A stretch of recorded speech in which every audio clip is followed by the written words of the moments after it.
Hello, everyone, and welcome to another episode of the Bradley Lectures podcast. I'm Tal Fortgang, your host and a senior research associate here at the American Enterprise Institute, where I focus on constitutionalism, republicanism, and the foundations of our political order. Today's lecture is called China After Communism, and it examines China in the aftermath of its economic reforms of the late 20th century. But actually, it serves to teach us quite a bit about our own political assumptions here in the United States. So one of the great lines from the lecture you're about to hear is delivered tongue-in-cheek. Quote, "China is the one human society which is spontaneous." Thus quips Arthur Waldron, professor of international relations at the University of Pennsylvania. But of course, this is not really the case. Like any nation comprising millions, or in this case billions, of individuals, it's a collection of attachments, local, familial, provincial, or religious, that forms a human society. As Germany and Italy and the United States were constructed once out of tribes and territories seeking some common ground, whether true or mythical, China was too. Waldron uses this point to argue for something more controversial, that China could and should be fertile ground for a democracy movement after its success with liberalization in general. Politics, in other words, could be downstream from economics, once the citizen is reasserted as the primary organizing unit. Americans have recently been confronted with the alternative, which actually transpired. China has grown massively in economic terms, though it's hard to say precisely how massively, because their economic data are largely contrived. But with economic growth has hardly come political liberalization. Instead, as crystallized in the recent scandal involving the Houston Rockets of the NBA, bowing to Chinese censorship, the state has used its economic clout to double down on authoritarianism, quashing freedom movements in Hong Kong, imprisoning religious minorities, especially Muslims, and menacing not just international corporations and American citizens, but American allies in Taiwan, Japan, and Korea. Nonetheless, Waldron's argument about the paths China could choose at the turn of the century remains fascinating. It makes for a wonderful case study about the nature of political order. How much commonality is really necessary for the formation of a free society? What's the role of intangible factors such as social trust? What is the role of military power in ensuring stability? I'd like to encourage our listeners to think about what the last 50 years of Chinese reform, growth, and political developments might teach us about our own national project and the fundamental things, such as our constitution, our culture, our judicial independence, that allow for political stability and cohesion. I would also, more flippantly, like to encourage our listeners to like and subscribe to our podcast wherever you listen to it, and to follow us on Twitter at Bradley Lectures. And with that, let's go to University of Pennsylvania professor Arthur Waldron's 2000 Bradley Lecture, China After Communism. Last year we had the 50th anniversary of Chinese communism, and the place looked pretty good. Cities like Shanghai, for instance, are absolutely as clean and sparkling and affluent as I can ever remember. The blood of Tiananmen Square has long since been forgotten. Chinese leaders are sought-after guests in the United States and elsewhere. And when they speak about many things, but they make one thing perfectly clear, which it seems to me they have no intention or plan to alter the communist system of authority. Now, there is actually a fairly strong constituency in the West and in the United States that they're not exactly in favor of this. They don't exactly endorse dictatorship. But on the other hand, they do fear chaos, with good reason, and they would argue that China's pretty much on the right track. They're in better shape than Russia. They're getting freer and freer. And the current situation is likely to continue. Things are going to expand. Things are going to get better. And this then makes it inevitable that China begins to return to the place that she has traditionally occupied in U.S.-Asian policy, which is right smack at the center. Just as we reserved a place on the UN Security Council for China even before the UN was founded, and at a time when China was by no means genuinely a great world power, so today we are reserving a place around the table of nations for the strong, stable, prosperous, peaceful China that we look forward to. And this appeals very much to American optimism, and it has deep roots in American foreign policy. But, of course, China's only going to be able to play this sort of constructive role if her domestic situation is in order. Now, the USSR ended with a thud, and I think there are many people who believe that the end of the USSR, of the communist system there, could have been handled better. In fact, one of the ways of understanding our China policy today is to say, with only slight distortion, I think, that it is the policy that might well have been adopted toward the Soviet Union had someone other than Ronald Reagan been president. In the near future, and I think we're maybe talking about the next U.S. presidential administration or the one following that, I don't see how China can escape some sort of fundamental political reconstruction that I think is going to be as significant in its scale and in its scope as what happened in the USSR, even though it will probably not follow exactly the same pathways. And what I want to do is explore a little bit why I think this is the case and what some of the implications are. I think it's very important that our own policy thinkers be alive to this possibility. We wouldn't want to be caught napping again by a major geopolitical crisis of this sort.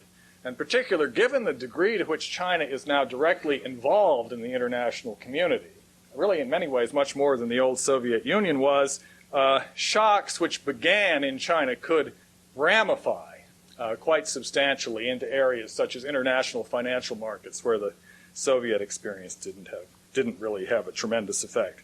Now, how might this change occur? Well, I well remember in the early 1980s when I was making my first trips to China, and I should thank the late Lars Erik Lindblad for making that possible. And of course, Lars Erik, it's a long story, but he lost his money because he invested too much in China. I remember well, in the countryside, seeing along the roads these enormous great farmers' markets, which had just sprung up spontaneously once it was said that it was okay to trade.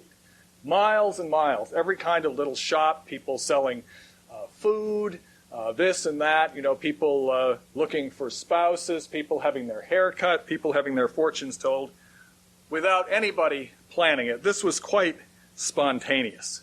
And one of the wonderful things about markets and economic structures, at least up to a certain point, is that they arise spontaneously. They are self-actualizing, although they can't grow beyond a certain level without institutions. But government structures, constitutional structures, are very different. They are not self-actualizing. The business of designing constitutions and considering what system of laws and structures is best for a society is a very profound area of research in political theory and law. Furthermore, history suggests that when you're dealing with political change, there's no such thing as what I call the asymptotic approach, which is what I think a lot of people expect for China, that here's freedom and democracy here, and China's coming up like this, and it's kind of coming closer and closer and closer. And out there, when time equals infinity, at the limit, it sort of crosses over. And it imperceptibly becomes something else. That's not the way history works. There are bound to be discontinuities, and these may last a few days or a few months, or they may last, as they did for China in the 20th century, for nearly the whole of that period. Now, this is something which we have not traditionally paid a lot of attention to. And I'd like to say something about why this is. And that is that in spite of the reality of Chinese history, which is extremely turbulent, Chinese history is extremely turbulent, we have an idea, there's a sort of a stereotype in our minds of a China that has a natural unity. There's a recognition that European countries like Italy had to be made. You know the famous saying of one of the, it's Manzoni's son-in-law, D'Azeglio. We have made Italy, now we must make Italians. There's a regular industry in the academy. Who invented France? How was Germany created? This and that. But somehow when you get to China, the idea is that sort of, it's always been there. It always will be. China is the one human society which is spontaneous and natural. And I think this reflects in many ways the complete mystification that many Westerners feel when they first encounter, whether it's Chinese people, whose physical features they have difficulty reading, and therefore they tend to confuse them with one another, or Chinese culture, which, although quite diverse, is nevertheless equally incomprehensible, whichever facet you're looking at. And the way I sum this up is, how many times have you heard somebody say, well, I'm sure they'll find a very Chinese way of doing that? Well, it's perfectly true. You can say that was a very French or a very Italian or a very American. You're getting at an aspect of national character. But I'd remind you, that's fairly superficial.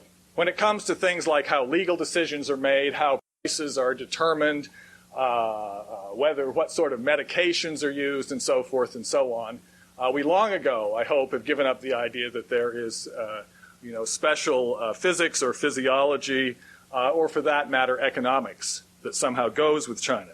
But there is a conviction, and this is the one I want to come back to, on the part of Westerners. And one of the problems is that the Chinese share this belief to some extent, which is that ethnicity equals cohesion equals politics.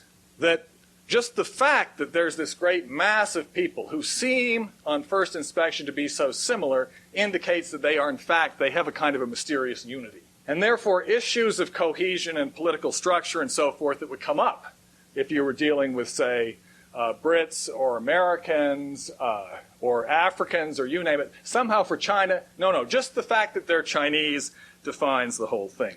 But in fact, if you look at Chinese history, really the burden of historical research for the last 50 years or so has been to show what an extraordinary creation the historical Chinese state with its long continuity and so forth has been. This is something that took a lot of doing. And it was based on very, very sophisticated and fortunate, in many cases, choices. And it's bound together by mechanisms that can be understood if you analyze them. It's always been based on radical simplification, standardization, and construction from modular units. In traditional times, it was the farming family. During the period of nationalism in the 20th century, there was great stress on the idea of the fact that we are all members of the same race. We're from the same womb. The Chinese expression is tongbao, which literally means from the same womb. And under the communists, this idea that we're all members of the masses, that we're kind of homogenous, and therefore somehow there is a unity. But this unity is precarious, as the Chinese know very well. It was Sun Yat-sen who said that China could be a sheet of loose sand, that is to say, a lot of little hard pieces, which nevertheless doesn't cohere.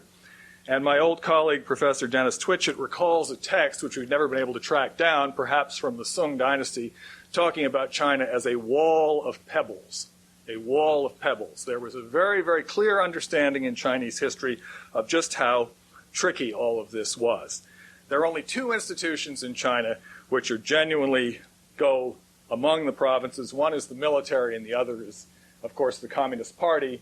But again, in both of those cases, it's only at the very highest levels that it does so. Most people make their careers entirely within the confines of their province. Below that, the basic building block is the unit, or the Downway. This is where, under communism, you spent your life. It might be a factory, it might be a farm, it might be an orchestra, it might be a cruise ship. I spent a summer working on a ship that cruised up and down the Yangtze River, and that crew had been on there for 30 years. This was their home. This is where you make your friends, you receive your pay, you get your education. This is where you get your medical care. This is where you get your housing. This is who takes care of your retirement. All of these things are Downway. Now, in addition to being the building block of society, in a sense, this was the moral unit. This was the moral community. It was within the Downway that you had obligations, that you had ties with other people, that there was an expectation of reciprocity, and so forth and so on. Now, economically, the Downway made no sense at all. That's no way to structure an economy. But the fact is that people lived in them. And not only were they the social community, they were suffused with communist moral ideas about service, about selflessness, about honesty, and all of this sort of thing. The chief thing that economic development does is it leads to differentiation and diversity and inequality. If you take the current gross domestic product of the People's Republic of China, almost 50% of it is accounted for essentially by three greater municipalities and their hinterlands. Greater Guangzhou in the south, Greater Shanghai in the east, and Beijing, Tianjin in the north. These three urban areas are half of the whole GDP. If you look at China's current exports, 40% of them come from only one of those areas. 40% of all, almost 40%, come from Guangdong alone. So you have a growing gap between these rich urban areas and the rest of the country, which has political consequences. Rich areas don't need the center. Guangdong is entirely, that's basically the area near Hong Kong, is entirely self-sufficient in capital, in its external trade, doesn't need anything from Beijing, doesn't need anything from Beijing at all. On the other hand, the poor areas desperately need redistribution. So you have a situation now where the central government is in the business of trying to alleviate poverty in poor areas, but without being able to command the resources that are being generated in the rich area. Well, what's happening to the Downway, to this unit that we started with? Well, it's being destroyed. Essentially what's happening, as you've probably heard about the reform of state enterprises and the reform of the economy and so forth, people who had worked in Downways are being told either that they're fired, that they can't work there anymore, or that they are only being paid, say, 500 RMB a month, it's what, $50, something like that. It's not enough to live on in an urban center. And all of the expectations about health care, housing, pensions, and so forth are simply being abolished. To be an entrepreneur in China involves almost always bribing officials. And once you've bribed an official, of course, you're in violation of the law, which means that you can be blackmailed. You can be selectively prosecuted. Administration and politics under such circumstances, where personal enrichment is easy, is also demoralizing. Well, how do you resolve disputes today in China? Well, the way it's done is that either the party decides what to do, and this can be rather capricious. Gong Li was introduced, this latest movie that she's made. Apparently the party had some 14 or some objections to it, that things that had to be changed, but as she said, they have no guidelines. In other words, you make the movie first, then you show it, and they say, well, we want these changes. But they can't tell you ahead of time what they want. It's a very, very capricious system. One way of moderating it is through bribes and threats. You might say, well, there's a better way to do this. What we should do is set up some objective rules that everybody knows about, and then we could have objective adjudicating mechanisms, such as courts, to decide. Sounds like a good idea. But if you do that, what is the Communist Party going to do? Because the party's role, as we all know, is to guide this kind of thing, guide society, tell people what to do. And if you've got an objective mechanism that's already doing this, then the party is a fifth wheel. You need government and laws, and you need legitimate and objective ones. Communism, which intervenes all the time, doesn't give you any of those things. But if the communists decide to stay in power, you're going to have this constant capricious intervention. The problem is that under communism, capital was wasted abundantly. And I'm afraid that capital is still wasted in China in lots of ways, and that this wasting is now, well, decades ago it totally distorted smokestack industry. Well, it's distorting the information industry today. They're doing the same kind of damage to the growth areas of entrepreneurship and high tech and so forth that they did to other areas. Now, entrepreneurs are just one part of the whole private sector of society. And basically the party, although this sector is developing, the party is not yet reconciled to it. So it sits on the entrepreneurs to some extent, and the reason is the same, that it controls the press, or it stifles religion, or that it imprisons dissidents. All of these groups, whether they're entrepreneurs or they are religious believers, whatever they all require, as we all do, a certain kind of a moral space in society. And communism doesn't provide that moral space. Now, it may be developing. There may be forces that are prying China open in that respect, but the government isn't really doing it. Well, under these circumstances, suppose that you've decided you're going to maintain Communist Party rule, because I think that's what they're trying to do. That's one of the reasons, if you look at the way that they're designing the new economy, they're trying to be sure that the party somehow is still very much more in control than they would be if it were all privatized. Well, my impression is that some of the Chinese leaders believe that you can import political legitimacy from abroad. Recently, the Chinese president, Jiang Zemin, was in the United States. He was greeted by a truly stellar turnout, even more stellar, I hate to say it, than this wonderful group that's turned out tonight in New York, and he was interviewed on TV. Now, I ask you this, did the Chinese president ever spend an hour on Chinese TV answering questions? The answer is no. In the recent Hong Kong elections, there was an interesting account of the leader, one of the candidates, how he went into a housing block. And he went floor by floor pressing doorbells, talking to people, asking for their votes. When was the last time any Chinese leader did that?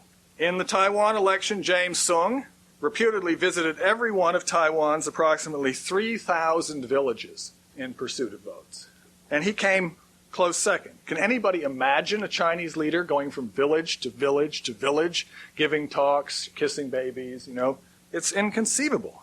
Well, there are a lot of countries where that's done. In India, parliamentary candidates go out to the back and beyond because that's where the votes are. But one of China's basic structural problems is that there are no autonomous local politics, and there's no particular reason for a top leader to go to the countryside, and there's every reason for him to go to Washington, and there's no rubber chicken circuit. Now, Gorbachev hoped that he could unleash glasnost, and it would help him as he got out his sort of scraper and went at scraping. He wanted to scrape all of these encrusted scales of corruption off of the Communist Party to reveal the good, clean, hard metal of pure Leninism underneath. But of course, the more he scraped, he discovered that there's only rust. There is not any good metal at all. The system is, in fact, corruption. So if, under the pressure of glasnost, you begin destroying your system, you're not replacing it with anything. All you're doing is getting rid of your chain of command. So in China now, they have an anti-corruption campaign. And people are regularly brought up and shot for being corrupt. I'm sure they are, but everybody's corrupt. I said, this isn't right. This is what the criminologists call generalized deterrence. You just find somebody, shoot him, and figure that's going to scare everybody. But criminologists have discovered that you have to find the guy that's guilty and shoot him, and then that's what scares the other people. My wife said, she's Chinese, she said, well, you know, I think that these Chinese people, they hate all of these guys so much that if you just shoot one, it doesn't really matter. They're all very happy with it. But the point is that if you are an official and you see that the center is capriciously intervening to take people like the mayor of Beijing or somebody from Fujian and just kill them and destroy them without any way really of protecting yourself, what you're going to do is going to pull in. You're going to stop listening to them. This is not a way to consolidate your power base. This is a way to destroy your power base. So the anti-corruption campaign and attempts to get at it, in fact, are counterproductive, if that can be said.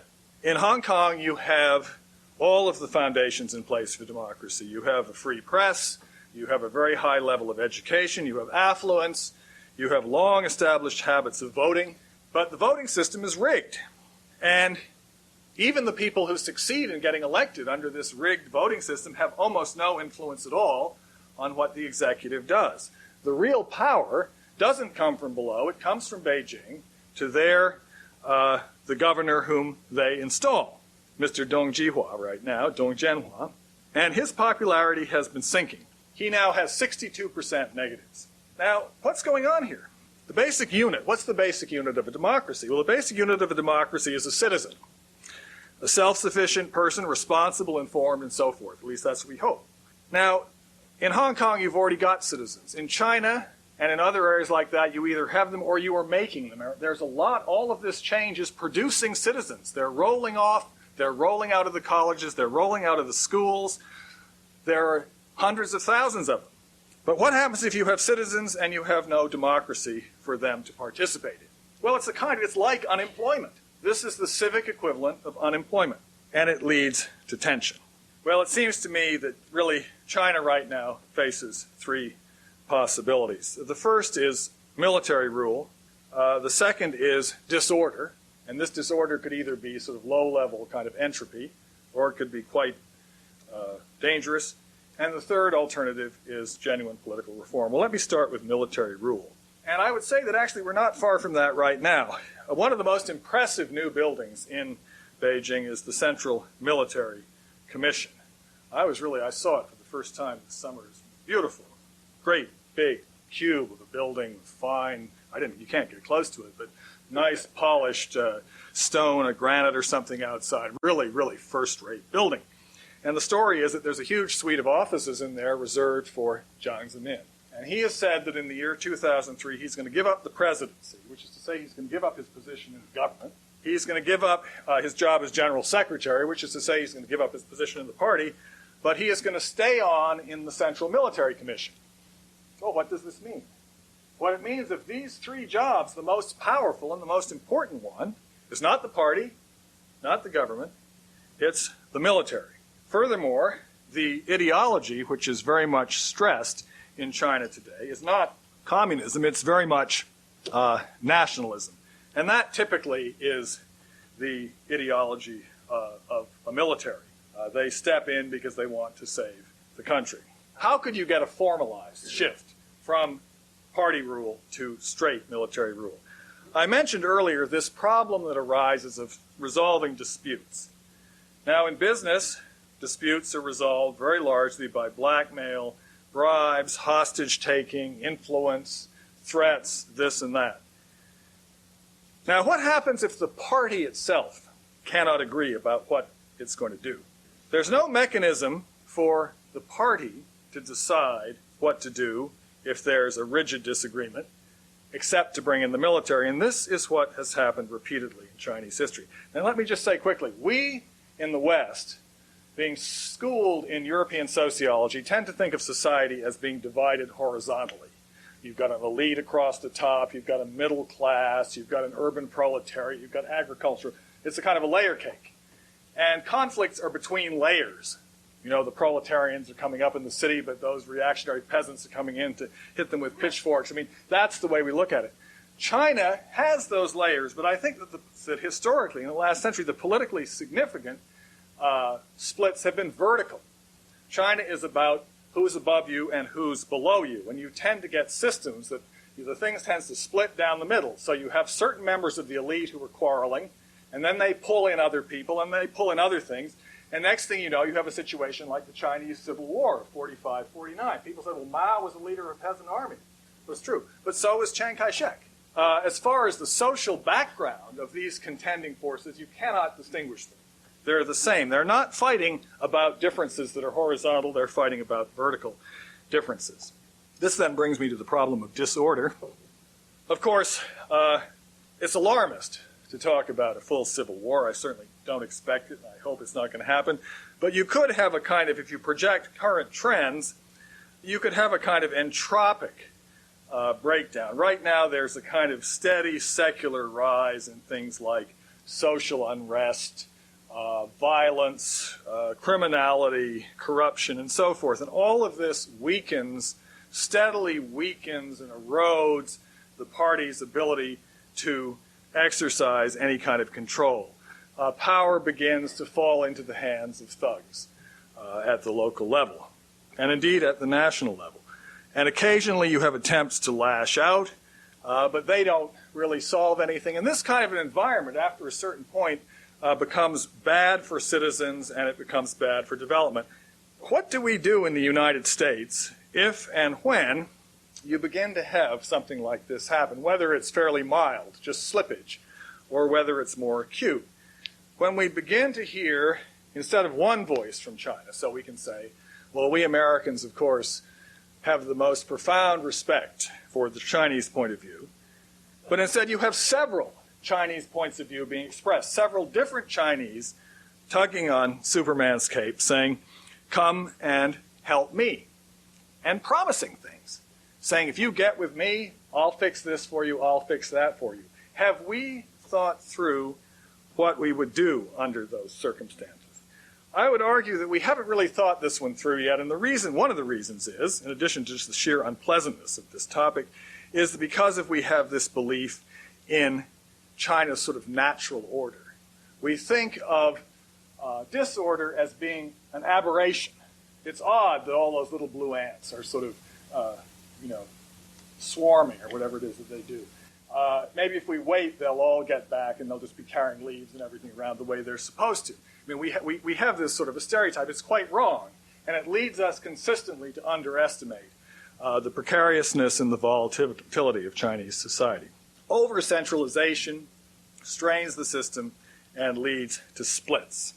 Well, the way you do that is by encouraging local communities, local democracy, and then built on the local democracy, provincial democracy, and built on that, national democracy. And it's interesting that that was exactly the political structure that the Qing dynasty in 1908 promised. They were in the process of installing a constitutional monarchy with an elected legislature, responsible cabinet, so forth and so on, when they were forced to abdicate by a military coup and a revolution in 1912. And in fact, the first parliament elected continued to sit one way or another, always amidst controversy in China, until 1924, when the military finally cleared it away. A lot of people treat advocacy of democracy in China as hopelessly naive. And in fact, most China specialists are a little bit shocked by the idea. I have to tell a story on myself. In 1989, one of our great American journalists, whom I think some of you know, Claudia Rosette of the Wall Street Journal, was constantly asking me about what was going on at Tiananmen Square and so forth and so on. And one day she had been pestering me, and she said, well, what should they do, Arthur? Should they have an election? And I remember, I said, whoa, no, they shouldn't do that. That would be destabilizing. They have to. And then I thought, wait a second, Arthur, what are you? You sound like one of these appalling drips.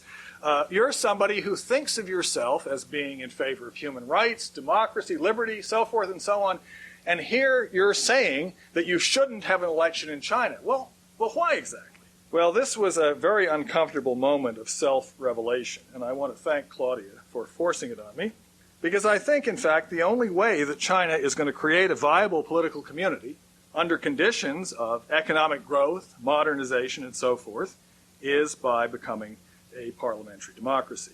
Now, I've tried this on various audiences, and you get certain questions. I remember one eminent American specialist saying to me, who's going to be in charge under democracy? It's not going to be all those coastal, educated Chinese you know, Arthur. It's going to be peasants. And you throw up your hand, peasants, oh God. Then I've tried it several times about the third question somebody asked about Hitler. Wasn't he democratically elected? Wouldn't the same thing happen in China? Then I debated up at the Council on Foreign Relations against Chaz Freeman, and I suggested that democratic regimes that treat their own people well are likely to be better international citizens. And Chaz said, a democratic China would already have attacked Taiwan. Well, what does this tell us? It tells us that there's an idea that there's something fearful under the surface of Chinese society. You have this ethnic, this homogenous ethnos that we see there, which gives us the Chinese history and unity and all the rest, but it can also run amok. And they're not to be trusted. They get hot-headed. They get xenophobic. They start wars. They elect Hitler. Very dangerous. Now, of course, if you had genuine democracy in China, you would have some major shifts. I think that it'd be very different from what we have now. Non-Chinese areas, such as Tibet and Xinjiang, would probably want genuine autonomy or even independence, just as the non-Russian parts of the USSR did. Some people think this is a disaster. But on the other hand, if you let people like that have their way, you then lay the foundations for genuinely friendly relations across the border. If you're not trying to hold them down, which you can't do in any case, why not be friends with them? But among the provinces that are genuinely Chinese, historically, I think you could have stable parliamentary rule. These localities have strong local senses, but they also have a deep historical sense that they belong together. They're part of a historic nation. Now, if you look at India, India has a national parliamentary coalition government that's quite stable. It sits atop an incredible pyramid of local parties. And most of these local parties are confined to one province or another. And national powers are losing strength. But still, the coalition is quite robust. Now, what does it do on things like extremists? If you're in a coalition, being in a coalition disciplines extremists. If you're too extreme, you're going to get kicked out of the coalition. You have to move toward the center. What about military roles? Well, in India, there's a very clear ceiling on military expenditure because the typical peasant, those people that my friend was so fearful of, is going to say, why don't we spend money on rural development, on water supply, on hospitals, on schools? Maybe we don't need to have a space program just yet. And I think that this could work in China. And I think that the regime would be much more stable because it would be based on legitimacy that came from the grassroots. Well, if I think that the regime is not preparing anything remotely like this, does that mean that I look at my sinological shadow and say, alas, 2 more decades of communist winter, dictatorship? Well, I don't think so, actually. I think that the pressure within China is such that something's going to have to change. And I think there's one possibility, and this is what I want to end with, of how we could get a beginning of a democratic regime even in the midst of a somewhat chaotic transition. If this wall of pebbles begins to break down, the pebbles themselves do not shatter. And in fact, some of them aren't pebbles, some of them are quite substantial boulders. Certain pieces are going to survive. I think that Hong Kong would certainly survive and be able to function on its own. I think perhaps Greater Hong Kong, including Guangdong, would be able to do the same thing. Who knows? Greater Shanghai might be able to. This is what happened during the periods of disorder in the 20s and 30s and 40s. There were lots of areas which most of the time were immune, and those continued to develop. Taiwan would certainly survive. And if you got some sort of equilibrium under this system, obviously the shift in power and resources would be to the south. Once you had a stabilization there, then I suspect that the organizational styles could be emulated elsewhere. In fact, this may happen with Hong Kong. I see the democratization of Taiwan has already created pressure in Hong Kong and in China, and maybe even in Singapore, for democratization. Hong Kong is going to face the question of what they do with elections, whether they're going to go fully democratic in just a few years. If Hong Kong becomes democratic, then other parts of China want to become fully democratic too. The analogy I'd give you is with economic development. Initially, the idea was that modern economics should be confined to a few small zones. And these zones were duly created, the special economic zones. But as they started to get rich, people in well-established cities like Shanghai and Guangdong and so forth said, why should these appalling peasants be getting rich while we great Shanghainese are unable to get rich? Shouldn't we have the same privileges? And you got a kind of domino effect. The same thing could happen with democracy. It may not be a likelihood, but I think that as we watch the Hong Kong elections, we should realize that there is a head of pressure building up in overseas China and in the South.